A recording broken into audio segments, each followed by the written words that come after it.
Buenos días, señorías. La Comisión de Agricultura se celebra casi el día de San Antón y ya saben que la relación de esta consejería con los animales nos permite hacer un homenaje a los ganaderos y a los animales. No vamos a comenzar así, sino como siempre leyendo el orden del día de la comisión, para lo que tiene la palabra la secretaria. Gracias, presidente. Buenos días. Procedo a dar lectura al orden del día de la comisión. Primer punto, lectura y aprobación, si procede, del acta de la sesión anterior. Segundo punto, preguntas con solicitud de respuesta oral ante comisión. 2.1. Pregunta: ¿cómo afectarán a los objetivos del PDR de Extremadura las últimas pérdidas de fondos por la regla N+2 y en qué porcentaje repercutirán sobre los distintos ejes que contempla este programa?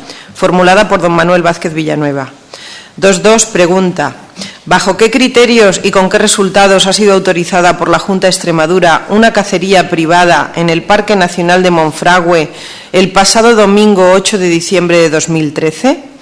Formulada por don Antonio Rodríguez Osuna. Punto número 3. Solicitudes de comparecencias ante comisión a petición de los miembros de la Cámara. Solicitud de comparecencia ante comisión a petición de los miembros de la Cámara del ilustrísimo señor Director General de Desarrollo Rural, a los efectos de informar ante la Comisión de Agricultura, Desarrollo Rural, Medio Ambiente y Energía sobre el cierre de los programas LEADER en relación a objetivos conseguidos al final de periodo y el sostenimiento económico de los equipos técnicos de los grupos de acción local durante el año de transición entre periodos, formulada por una quinta parte de los miembros de la comisión pertenecientes al Grupo Parlamentario Socialista, PSOE Regionalistas, de conformidad con lo previsto en el artículo 205 del Reglamento de la Cámara. Muchas gracias, señora secretaria. Disponen del acta de la comisión y, por lo tanto, si no hay ninguna objeción, la aprobamos por asentimiento. ¿Hay alguna aclaración? Ninguna. Vamos a llegar hasta la presidencia la solicitud de alteración del orden del día y, si están de acuerdo, vamos a votar en primer lugar. Vamos a ver en primer lugar el punto 3, solicitud de comparecencia ante comisión, que, como ha leído la secretaria, se solicita la del señor Director General de Desarrollo Rural. ¿De acuerdo? ¿Tiene la palabra el grupo solicitante? Sí, muchas gracias, señor presidente. La solicitud de esta comparecencia del director general para que nos explique el final del periodo de los programas LEADER es lógico, termina este año y yo creo que esta comisión debe de conocer los objetivos conseguidos desde esta iniciativa y, además, hay cosas importantes en las que también requeriría explicaciones en esta comisión de cómo se van a cerrar los programas a la vista de la consignación presupuestaria tan limitada que se encuentran en el presupuesto para los equipos técnicos y con el periodo de transición de este año de cierre de los programas LEADER. Por eso, la justificación de esta comparecencia, que creo que es muy interesante para esta comisión. Los grupos de menor a mayor pueden pronunciarse. Don Pedro, por el Grupo Parlamentario de Izquierda Unida. Esperamos.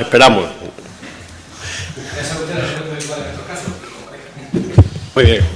Tiene la palabra por el Grupo Parlamentario Popular Extremadura Unida el señor Sánchez Duque. Muchísimas gracias, señor presidente.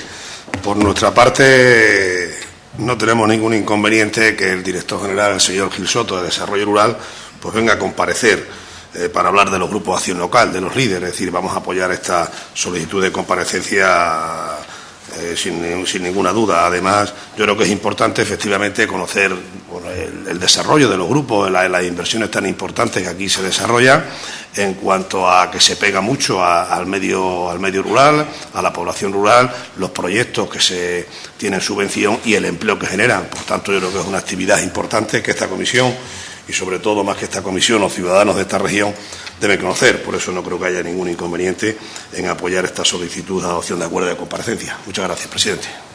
Muy bien, muchas gracias. En ese caso queda aprobada por unanimidad de los tres grupos presentes en la comisión. Damos la bienvenida a los representantes de la Junta de Extremadura, al secretario general, don Ernesto de Miguel Gordillo, y al director general de Medio Ambiente, don Enrique Julián. Y vamos a comenzar por la primera de las preguntas.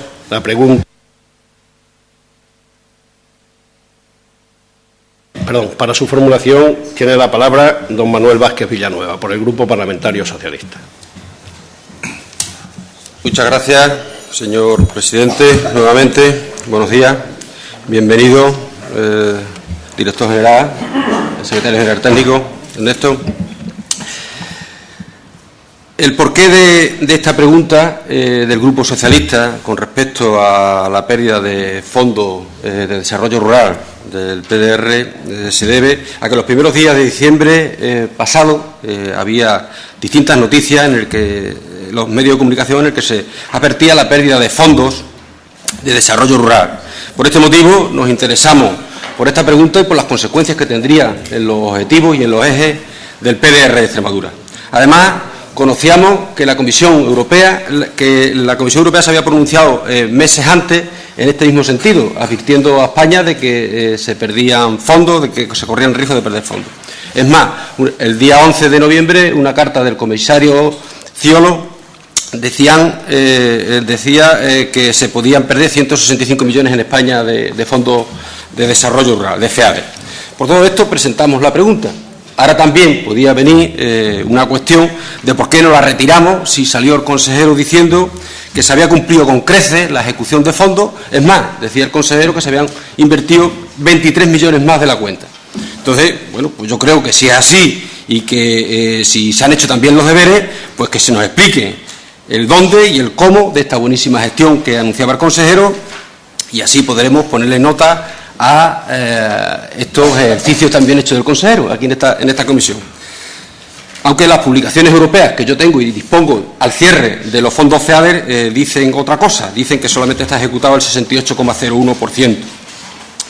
Por eso le pedimos al señor secretario general, que será el que conteste a esta pregunta, que nos gustaría que se hiciera una exposición lo más didáctica posible en esta comisión, porque ya sabemos que esto del desarrollo rural suena bien, pero es difícil entender cómo va esto de la financiación para el desarrollo rural, para los objetivos, para esta comisión y para la que nos escuche. O sea, cumpliríamos dos objetivos con una explicación didáctica, de que conseguiríamos personas con conocimientos de causa sumadas a esto del desarrollo rural. Por eso, y en esta línea que estoy pidiendo al secretario general, yo quisiera aportar como colaboración una especie de clarificación de lo que estamos hablando y dónde se cuelga lo que estamos hablando de esto de la pérdida de dinero para el desarrollo rural por la regla N+2, que es complicado, parece ser, de entender, y dónde se encuentran estos fondos. Y brevemente, muy brevemente, quería decirle a los miembros de esta comisión y a los que nos escuchen el mecanismo. Todas las comunidades autónomas tenemos un programa de desarrollo rural. Todas las comunidades autónomas, en 2007-2013, disponemos de un programa. El nuestro tiene una cuantía de dinero, antes de las reprogramaciones posteriores, de 1.317 millones de euros. Este dinero se reparte entre distintas anualidades, desde 2007 a 2013, 5 anualidades, y dentro de cada anualidad se distribuye en distintos ámbitos, en los ámbitos territoriales por eje o medida. Un eje, aumento de la competitividad del sector agrario y forestal; otro eje, el medio ambiente; otro eje, el eje 3, la economía, la diversificación económica de la población rural; el eje 4, los programas LEADER; y otro apartado que no es un eje es para la asistencia técnica. Donde más dinero se recibe del desarrollo rural, y aunque sea de desarrollo rural del PDR, es en el eje 1, el eje 2, que se llama el 86% de estos 1.300 millones de pesetas. El eje 3, que es el propiamente dicho de desarrollo rural, la diversificación económica en el medio rural, se lleva solamente el 2,8% de este dinero, de unos 35 millones de euros.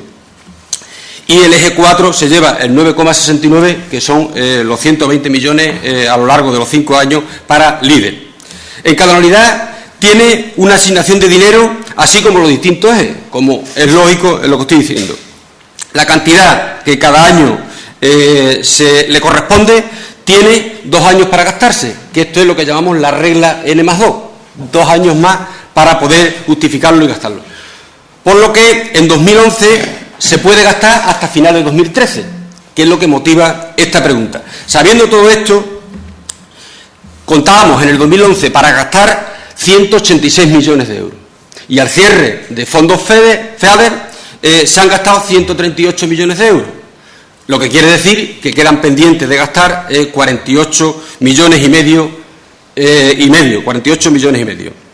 Del eje 1 le correspondería, por el tanto por ciento, 28 millones, algo más de 28 millones. Del eje 2 le corresponderían 5 millones. Al eje 3 le corresponderían 2.300.000 y al eje 4, 12 millones.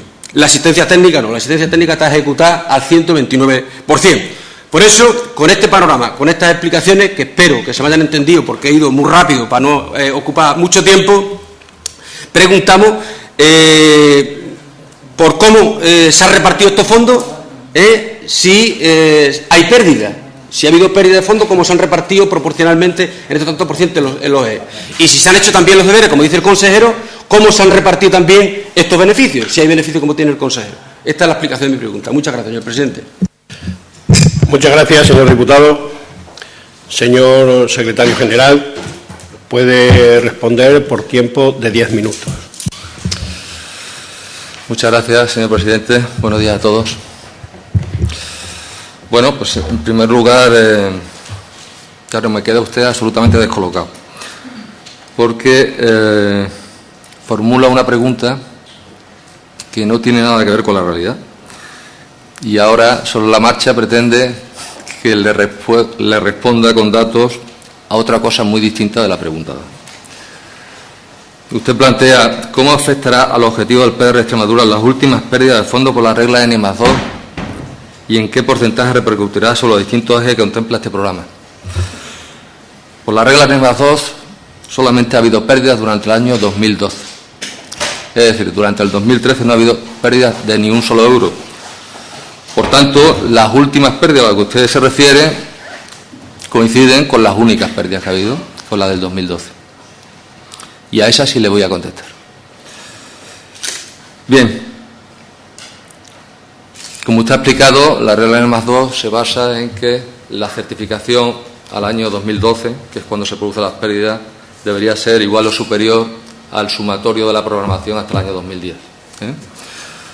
Todo ese periodo que está relacionado con la gestión de su gobierno, se produce un descompromiso en el 2012 de 57,9 millones de euros. Los objetivos genéricos del programa son los de mejorar la competitividad y el atractivo rural, favorecer la conservación y la valorización del patrimonio y mejorar la gobernanza local. Repito que ese descompromiso de 57,9 millones de euros sobre un total de 886 millones en aportación FEADER supone una pérdida del 6,5% del programa. ¿En qué medida afecta al objetivo del programa? Pues el 6,5%. Naturalmente que hacer una cuantificación más o menos cercana a la reducción de los objetivos del programa, pues es una especie de futurible, ¿no? Si ya es difícil establecer cuáles son los indicadores que establece el programa por su ejecución, por su ausencia de ejecución, pues es mucho más complicado. Prácticamente es una quimera. Bien, el criterio que se mantuvo para aplicar ese descompromiso, repito, el del 2012, ha sido el de detraer de aquellas medidas que tenían un nivel de ejecución más bajo, eliminar los restos sobrantes de medidas una vez atendidos los compromisos existentes y mantener cierto grado de equilibrio entre los ejes. Las medidas a las que se le aplicó el descompromiso, así como sus cuantías, fueron las siguientes. 111, acciones relativas a la información y formación profesional, 907.422 euros. 114, utilización de servicios de asesoramiento, 400.486 euros. 115, implantación del servicio de gestión, sustitución y asesoramiento, 170.355 euros. 122, aumento del valor económico de los bosques, 3.451.964 euros. 123, aumento del valor añadido de los productos agrícolas y forestales, 850.085 euros. 125, mejora y desarrollo de infraestructuras agrícolas y forestales relacionadas con la evolución y la adaptación de la agricultura y la silvicultura, 16.200.498 euros. 131, ayuda a los agricultores para que puedan adaptarse a normas rigurosas basadas en la normativa comunitaria, 9.885 euros. 144, explotaciones en proceso de reestructuración con motivo de la reforma de una OCM, sector tabaco, 457.374 euros. 214, ayudas agroambientales, 17.533.106 euros. 215, ayudas relativas al bienestar de los animales, 13.662 euros. 226, recuperación del potencial forestal e implantación de medidas preventivas, 3.490.086 euros. 323, conservación y mejora del patrimonio rural, 7.478.358 euros. 411, aplicación de la estrategia de desarrollo local, 969.235 euros. 413, estrategia de desarrollo local, 3.880.410 euros. 421, cooperación nacional e internacional, 1.358.857 euros. 431, funcionamiento de los grupos de acción local, 791.498 euros. Por tanto, la distribución porcentual que usted preguntaba por ejes fue la siguiente. En el eje 1, mejora de la competitividad del sector agrícola y silvícola, aporta el 38,73% del descompromiso. El eje 2, mejora el medio ambiente y el medio rural, aporta el 36,29% del descompromiso. El eje 3, mejora de la calidad de vida y de las economías en las zonas rurales, aporta el 12,9% del descompromiso. Y el eje 4, metodología líder, aporta el 12,08% del descompromiso. Bien, durante el año 2013 teníamos una cantidad límite para no perder fondos, que eran 136 millones de euros. Esa cantidad, una cantidad que era un auténtico muro. Finalmente, la cantidad que se ha certificado durante el año 2013 ha sido la cantidad de 152.835.911 euros. Por tanto, no ha habido la pérdida de ningún euro del PDR durante el último ejercicio. Muchas gracias, señor secretario general. Tiene la palabra para réplica el señor Vázquez Villanueva por un tiempo máximo de 5 minutos. Muchas gracias, señor presidente. Vamos a ver, señor Ernesto, de que no tiene nada que ver con la pregunta que formuló, bueno, eso lo entenderá usted. O sea, las explicaciones que he dado al principio y quería que se entendiera era que usted nos explicara aquí en la comisión esos excesos que dice que el consejero ha gastado de más de los fondos previstos, ¿en qué ejes se han gastado? Porque la proporción que ha dado es la proporción general en tantos por ciento de lo que participa cada eje en el PDR. Pero no me ha dicho los excesos donde se han gastado, porque es su palabra y la palabra del consejero. Pero esta comisión no puede tener ningún dato objetivo de la veracidad de esos hechos, de que se han gastado 152 millones. ¿Y se han gastado dónde? ¿Dónde se han gastado? Es lo que quiero explicar. La verdad que, una vez más, lo que nos explica aquí en comisión no tiene nada que ver con lo que después hace. La prueba de ello es que ya desde nuestro grupo, a esta altura de la legislatura, el Partido Popular nos demuestra su modelo de desarrollo rural. Nos demuestra por los hechos, más que por lo que dice, está claro, porque lo que dice no coincide con lo que hace. Desde que comenzamos con los planes de zona, que no voy a volverlo a repetir, con el modelo demográfico que están demostrando que tienen, tanto a nivel nacional como a nivel regional, el señor Rajoy con la racionalización y el sostenimiento de la administración local, con esa ley, tiene un modelo para cargarse los pequeños municipios, y el señor Monago eliminando los servicios básicos, contrario a la medida 321, de esa medida que usted ha dicho, del eje 3, que dice que hay que potenciar los servicios básicos en las poblaciones rurales. Por contrario a eso, cierra los PAS, quita el transporte escolar a bachillerato, etcétera, etcétera. Desde luego, lo que tiene eso son buenas palabras. Y le reconozco que incluso alguna vez a este grupo hasta han llegado casi a convencernos. En un momento, en el 2012, el consejero expuso la reprogramación del PDR de Extremadura. Y incluso le llegué a felicitar, porque la reprogramación en el eje 1 y el eje 2, para evitar que se perdieran fondos, pues era importante que se llevara a cabo ese tipo de reprogramación. Y no la creímos, en aquel momento no la creímos. Pero cuando vi la modificación total del PDR, nuevamente lo que dijo no coincidía con lo que había hecho en el PDR, porque no nos había dicho que lo que quería hacer con los fondos de desarrollo rural era clientelismo político, que era lo que se estaba haciendo, tanto con caminos, con agroindustria o con la ley de la dehesa para que hagan obras los grandes propietarios. Todo era para hacer clientelismo político. No nos dijo que el eje 3 lo iba a reducir 13 millones de euros, 13 millones de 35 millones que tenía en la primera reprogramación, que era lo que esencialmente va al desarrollo rural. O sea, 13 millones en la reprogramación. Y lo único que subió fue la asistencia técnica, que había 1,5 millones y la subió a 4.700.000 euros. O sea, subió más de 3 veces la asistencia técnica. Es lo único que hizo la reprogramación. Entonces, porque por esa regla de 3, si es que tanto creen en el desarrollo rural y nos explican con buenas palabras de que están apostando por el desarrollo rural, ¿por qué con esa reprogramación no la orientaron a cumplir su programa electoral? El suyo, ni siquiera el nuestro, el del PP, en el que decía que en los primeros 6 meses de gobierno iba a llevar una ley de desarrollo rural aquí a la Asamblea. ¿Por qué no la orientaron a cumplir su programa electoral? Pero si no creen ni en su propio programa electoral, ¿en qué vamos a creer sobre el desarrollo rural de que defiende el Partido Popular?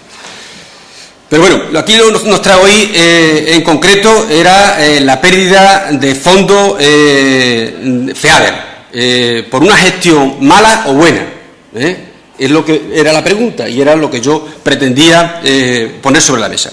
Y desde mi grupo hemos de decirle que una buena gestión de fondos FEADER en desarrollo rural no es gastar y ejecutar y presentar el resultado de ejecutado mucho. No. Una buena gestión es tener un programa con una estrategia para cumplir unos objetivos.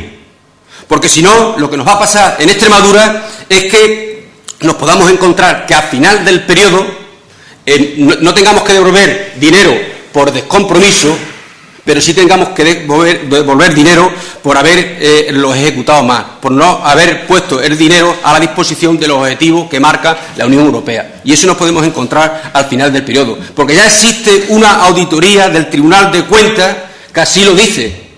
Hay una auditoría del Tribunal de Cuentas Europeo que dice que los países, incluida la región de Extremadura, prestan demasiada atención a la ejecución y poca atención a los objetivos. Y con el Gobierno de Extremadura nos ha demostrado que los objetivos le importa poco, le importa muy poco. Es más, menos más que en la comisión sectorial de junio, con el Ministerio, de junio pasado, se quedó solo Extremadura, porque proponía el trasvase del fondo del Pilar 2 al Pilar 1, de Desarrollo Rural, Agricultura. Y se quedó solo y salió negativo. Y no se van a traspasar el fondo, pero no porque no lo diga Extremadura, sino porque lo dijeron las otras regiones, porque Extremadura llevaba esa propuesta a la comisión sectorial. Y la sensibilidad también por el desarrollo rural pues la demuestra lo que es en la justificación de la comparecencia del director general que acabo de decir antes. Han dejado a 1/3 los fondos que se necesitan para los equipos técnicos de los grupos líderes para cerrar en este año de coyuntura extraordinario para empezar el nuevo periodo. Porque la verdad que poco le importa el desarrollo rural al Partido Popular, porque así nos lo está demostrando, no con lo que nos dice, sino con lo que hace. Y si no, ¿cómo se explica que también nos podía explicar que estamos hablando de pérdida de fondos, como en el 2011 los fondos para desarrollo rural que se recibieron desde el Ministerio, que fueron 5,4 millones de euros, solamente se han ejecutado en Extremadura el 29%. Y los fondos del 2012, que se recibieron desde el Ministerio, 22 millones y casi medio, se han ejecutado solo el 40%. Que nos lo explique también el secretario general. Porque conociendo este panorama, conociendo los hechos del Partido Popular a nivel nacional y a nivel extremeño, nos preocupa el próximo periodo, nos preocupa el periodo 2014-2020, porque las 3 líneas fundamentales de la reforma de la PAC van dirigidas a que la autonomía de los Estados miembros sea cada vez mayor, como es lógico, pero el trasvase del fondo entre el segundo y el primer pilar, entre el desarrollo rural y la agricultura, puede llegar en esta región hasta el 25%, si así lo quiere el Gobierno regional. Y las medidas de la nueva PAC van orientadas a una regulación propia, autóctona. Y como aquí no se cree, pues nos preocupa esta orientación que se le pueda dar al nuevo programa. En definitiva, con gobiernos que no creen en este modelo de desarrollo, difícilmente podemos continuar la senda de progreso y desarrollo que ha llevado hasta ahora lo que es el medio rural y los pequeños municipios. Pues para ello se necesita algo más de dinero, que no ponen ustedes, que también es necesario, Se necesita creer en este medio, tener la sensibilidad necesaria y tener la complicidad necesaria para seguir desarrollando los pequeños municipios de nuestra comunidad autónoma. Muchas gracias. Muchas gracias, señor diputado. Señor secretario general, puede replicar para cerrar el debate por tiempo máximo de 5 minutos. Muchas gracias. Bueno, en primer lugar, le tengo que aclarar que yo respondo fielmente a la literalidad de su pregunta. Otra cuestión es que su pregunta, una vez más, esté mal formulada y ha sido una pregunta preventiva con unas consecuencias que ustedes establecían a priori y que, afortunadamente para Extremadura, no se han cumplido. Le tengo que reconocer que de nuevo me sorprende. Seguramente, como consecuencia de mi bisoñez en estas lides, ese grado de ingenuidad que me marca, yo esperaba que en el fondo ustedes planteaban una pregunta para felicitar al Gobierno, para felicitarnos por la ejecución del programa de desarrollo rural en el año 2013. Y además una felicitación rotunda y sin paliativos. Y sin embargo veo que el camino no va por ahí. Sobre este asunto, sobre la pérdida de fondos, creo que su grupo tiene una obsesión más que marcada. Han sido innumerables las comparecencias que este Gobierno ha mantenido sobre esa presunta pérdida de fondos. Yo he venido ya 2 veces, el consejero ha asistido, el director general de Desarrollo Rural, la directora general de Política Económica.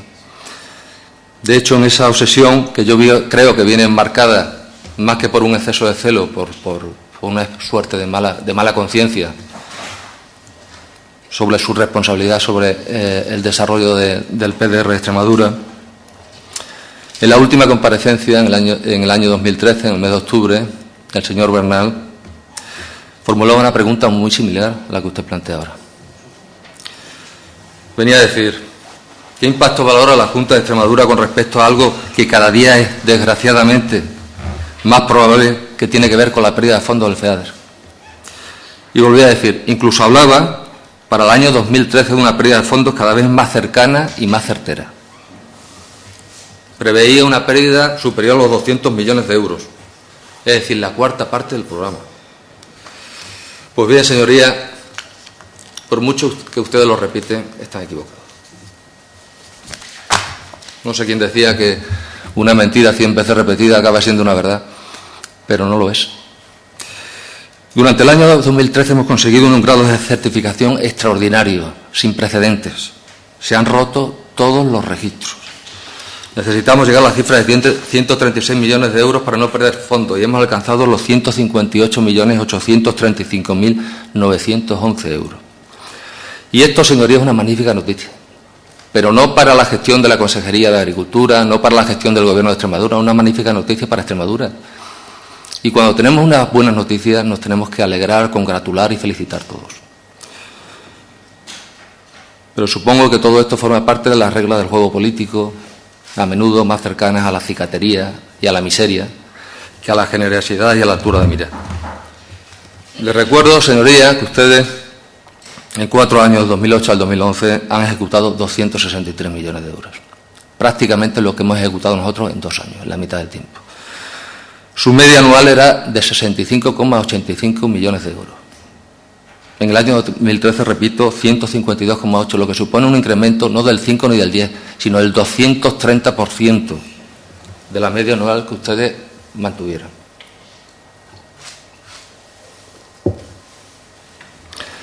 Estas cifras que le digo son cifras objetivas y contrastables. Y como aquel decía, las cuentas son cuentas y los demás son cuentos.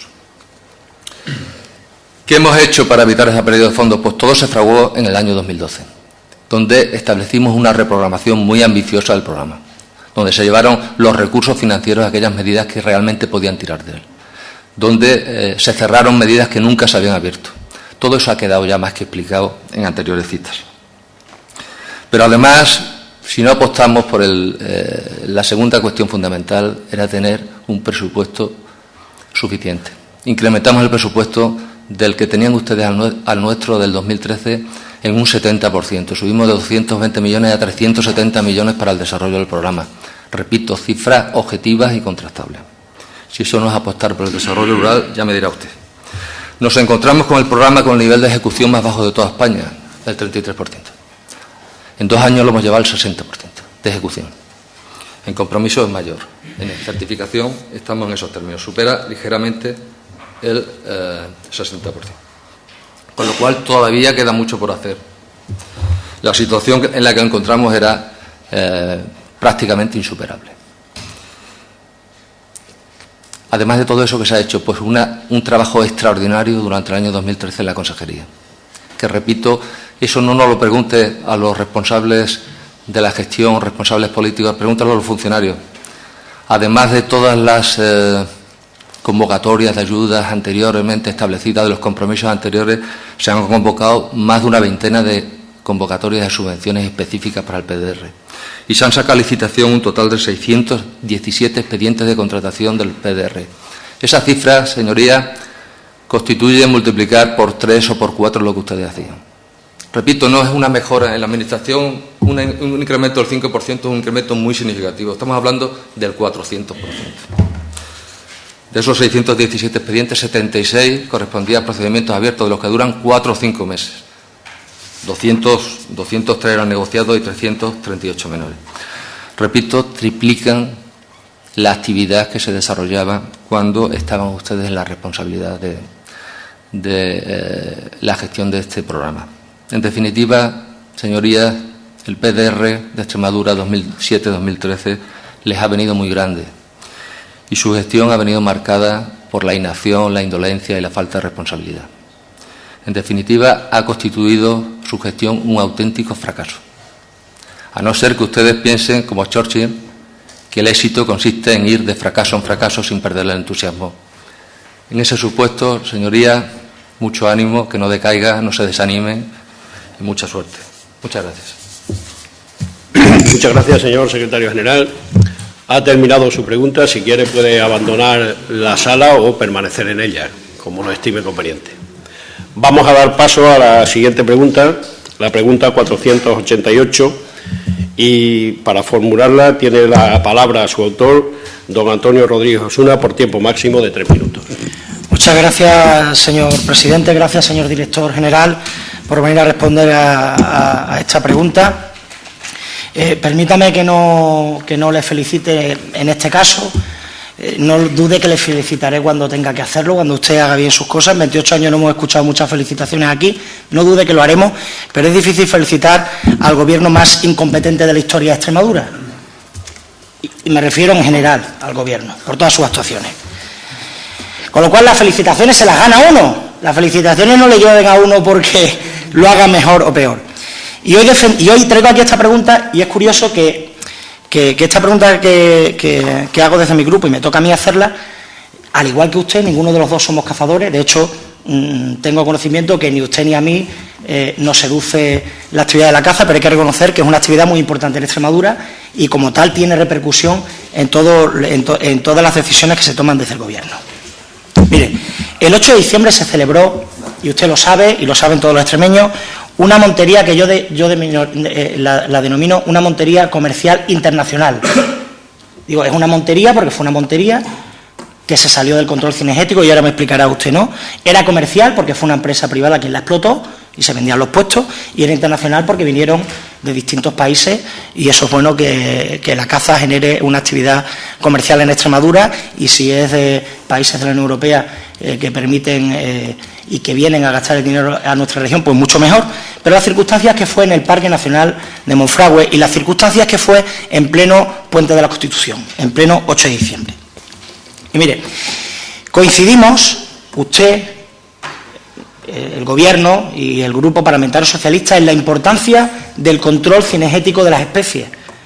Es importantísimo no solamente el control cinegético de la población, sino también el control de enfermedades y de plagas. Digo esto porque ha costado mucho tiempo el intentar explicar a los ciudadanos por qué se hacían determinadas actuaciones de control cinegético y en determinados lugares.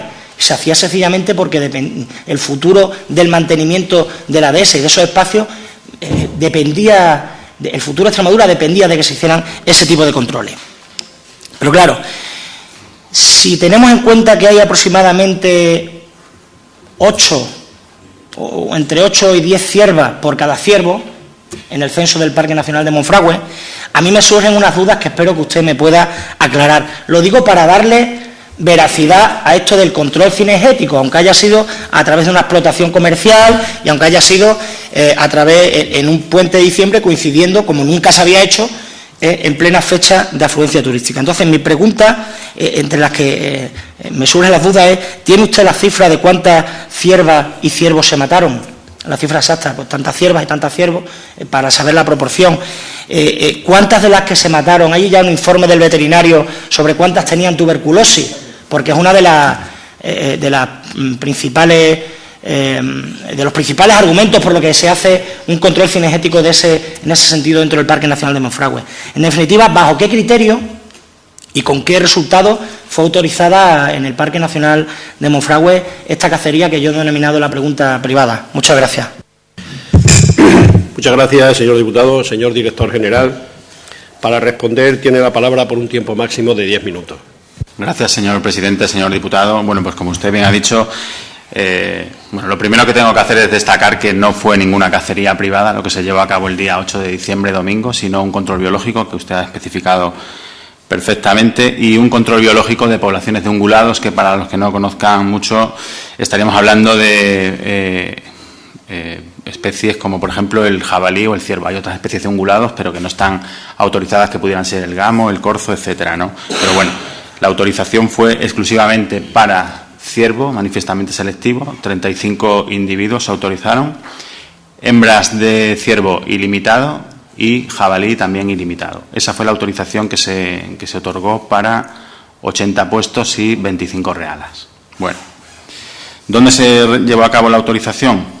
En una finca de 700 hectáreas llamada Cansinas del Oeste, incluida dentro del Parque Nacional de Monfragüe, y en el término municipal de Toril.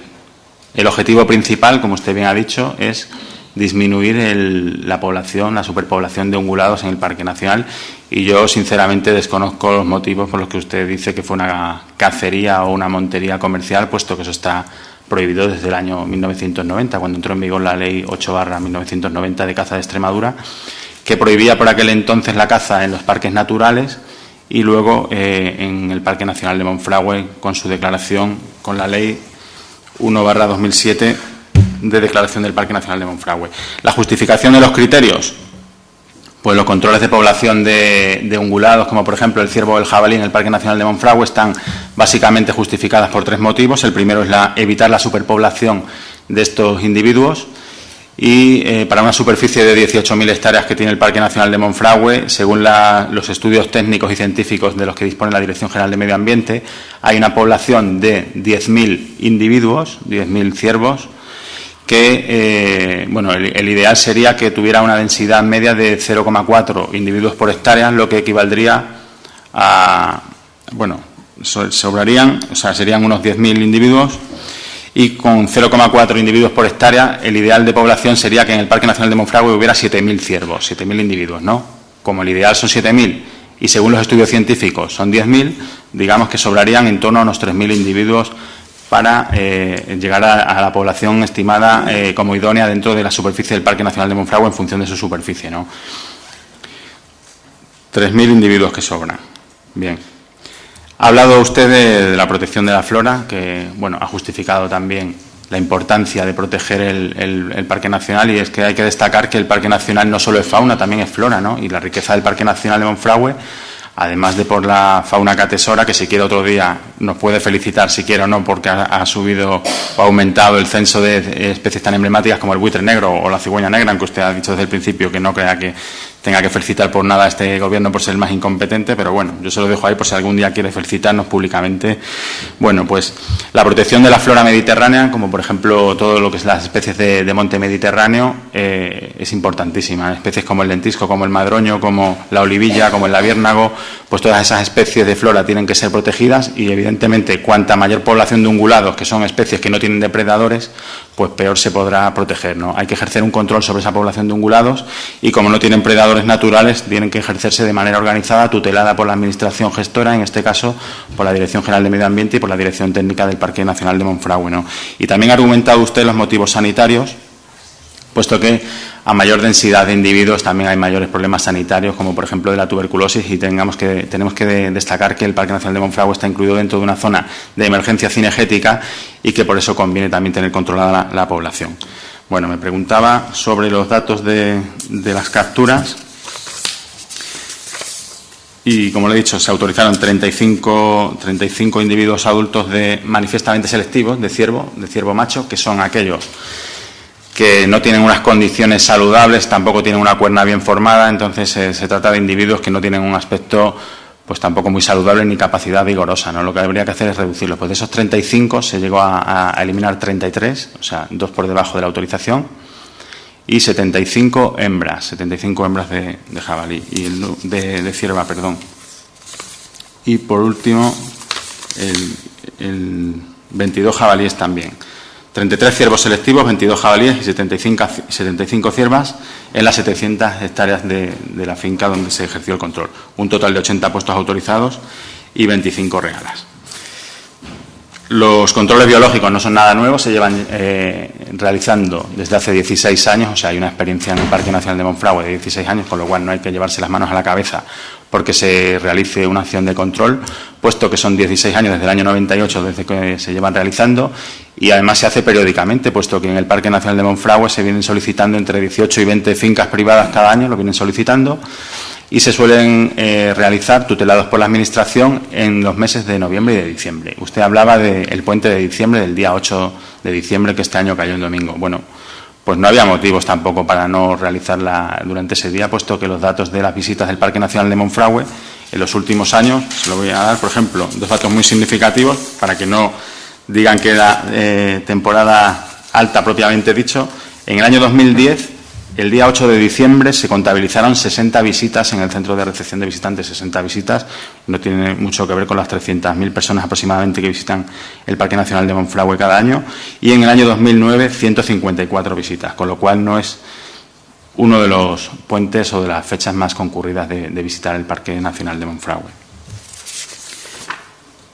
Sobre la prohibición de caza en los parques naturales y en el Parque Nacional en concreto, hay que destacar que está establecida desde la entrada en vigor de la Ley 890 de caza de Extremadura, que textualmente en su artículo 13.3 establece que en los parques naturales está prohibido con carácter permanente el ejercicio de la caza, salvo cuando por razones de orden biológico, técnico o científico debidamente justificadas, la agencia, o en este caso la Dirección General de Medio Ambiente, conceda la oportuna autorización fijando las condiciones aplicables en cada caso. Entonces, yo creo que se ha magnificado el asunto y que la autorización para llevar a cabo el control biológico entra dentro de la normalidad, puesto que hay 16 años de experiencia y cada año se vienen autorizando en torno a 20 acciones de control biológico. Si usted dice que eso es una montería comercial, pues yo creo que lo que debería hacer es demostrarlo y denunciarlo, porque desde la Dirección General de Medio Ambiente no se tiene constancia de ello y porque no se autoriza la caza comercial, sino la caza, digamos, lo que se autoriza es el control biológico de los ungulados para disminuir, como le he explicado, la densidad de las especies cinegéticas como son o especies salvajes como el ciervo y el jabalí, pero simplemente con motivos sanitarios y con motivos de protección de lo que es el monte mediterráneo del Parque Nacional.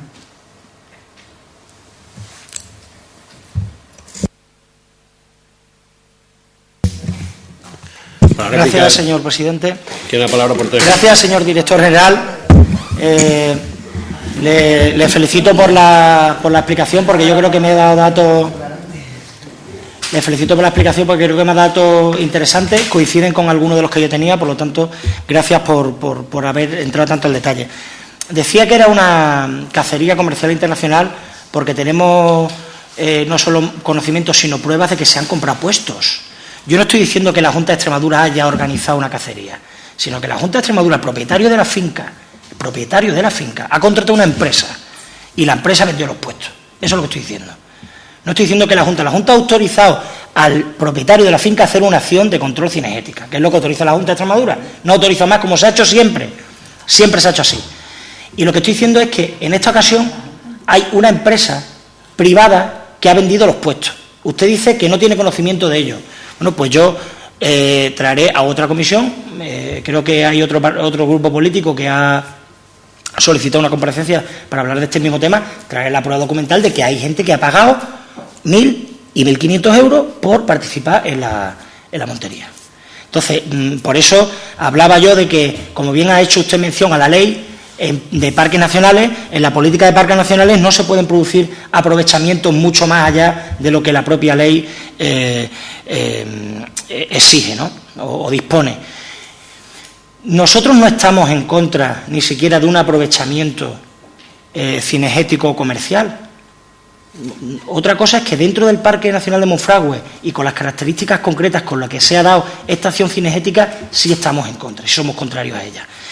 Y decía esto porque es cierto que uno de los problemas que tenemos es que todavía nos queda mucha propiedad privada de suelo dentro del Parque Nacional de Monfragüe y eso imposibilita quizás el llevar acciones mucho más concretas, nos dificulta porque hay que llegar a un acuerdo con esos propietarios del suelo. Mire, yo no estuve en la cacería, por supuesto, y todo lo que traslado aquí a este Parlamento es a través de personas que ese mismo día y en días posteriores llaman al grupo parlamentario preguntando por quién es el portavoz del asunto para contarnos, pero luego hay vídeos y hay imágenes.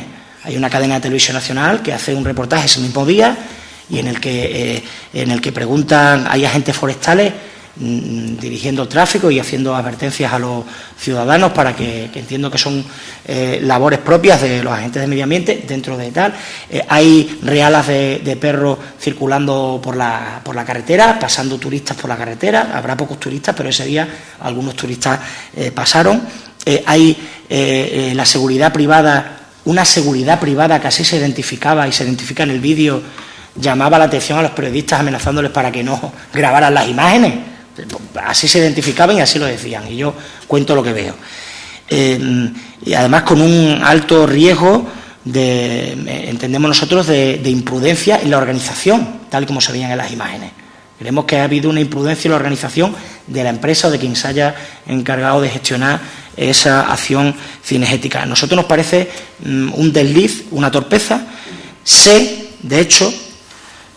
que hasta unos días antes usted mismo estuvo intentando que no se celebrara esa montería ese día, o al menos así me aseguran gente en el parque, y podrá desmentirlo si es así o no, que hasta días antes incluso se intentó cambiar la fecha de esa acción cinegética, que evidentemente se hace un domingo de puente para que venga más gente a cazar.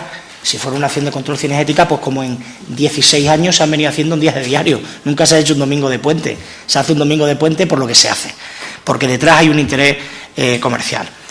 Y me gustaría que me diera el dato, si pudiera y si lo tuviera, que se lo he preguntado anteriormente, de cuántas de esas 75 hembras y 33 ciervos machos tenían tuberculosis. ¿Qué tanto por ciento? Lo digo porque la acción cinegética tiene mucho más éxito cuanto mayor sea el número, ¿no?, de ciervas abatidas con la enfermedad. Y por último, y para terminar, yo digo que, decimos desde nuestro grupo parlamentario socialista, que con medidas como estas, hechas en ese momento preciso, ponemos en grave riesgo el trabajo que hemos estado haciendo durante tantos años para aplicarle a los ciudadanos que estas medidas eran necesarias. No sé si me explico bien. Durante muchos años hemos tenido que explicarle a la gente que en el Parque Nacional de Monfragüe había que cazar porque era necesario controlar la población y limitar las especies con enfermedades. Y una acción cinegética en el puente con este espectáculo mediático que ha surgido en torno a ella, desde luego no es la mejor manera de concienciar ni a los cazadores ni a los ciudadanos con el respeto y con el trabajo que se hace desde la Junta de Extremadura. Por tanto, le agradezco la información y esperamos que en la comparecencia que se ha solicitado podamos traer esas pruebas de las que yo he dicho que se ha hecho un uso económico de la misma y podamos discutir ya no sobre la acción pasada, sino plantear cuestiones que en el futuro mejoren las actuaciones que desde el Gobierno de Extremadura se realicen, sea con este Gobierno o con otro que venga. Gracias. Muchas gracias, señor diputado. Para cerrar el debate y por tiempo de 5 minutos, tiene la palabra el señor director general.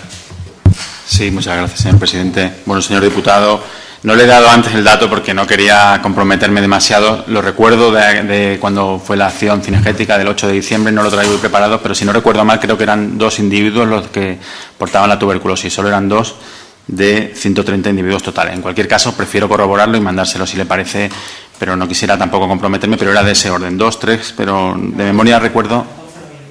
no lo recuerdo bien, de verdad, se lo puedo hacer llegar. Como le he dicho, son 3.000 individuos lo que está estudiado científicamente por la Dirección General de Medio Ambiente, que sería lo que sobran, los individuos que sobran de ungulados dentro del Parque Nacional, y que con esta acción de control pues se ha conseguido disminuir 130 individuos. ¿Por qué se celebró el domingo? Pues en principio porque fue a propuesta del propietario de la finca y no había, de hecho ya se había realizado en otras ocasiones, en los 16 años anteriores, eso quiero que quede también constancia, no era la primera vez que se celebraba un domingo y en principio se manejaban los datos de las visitas, como le he dicho, de años anteriores, que tampoco era una época, como se ha publicado, de máxima temporada alta de visitas en el Parque Nacional de Monfragüe, tampoco es así. Y en principio pues no se planteaba ningún problema. Lo que sí puedo hacer a partir de ahora es comprometerme a revisarlo ese aspecto mucho mejor.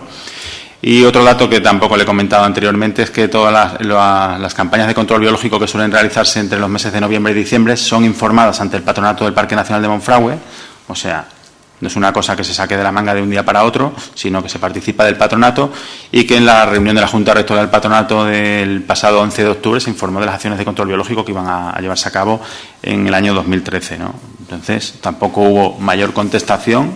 Si se hubiera sometido a una votación o alguien hubiera expresado su propuesta radical a que no se celebrara en ese día domingo 8 de diciembre, pues igual se hubiera replanteado y no hubiera habido tampoco mayor problema. Desde luego este director general no tiene ningún inconveniente en modificar esa fecha, ¿no?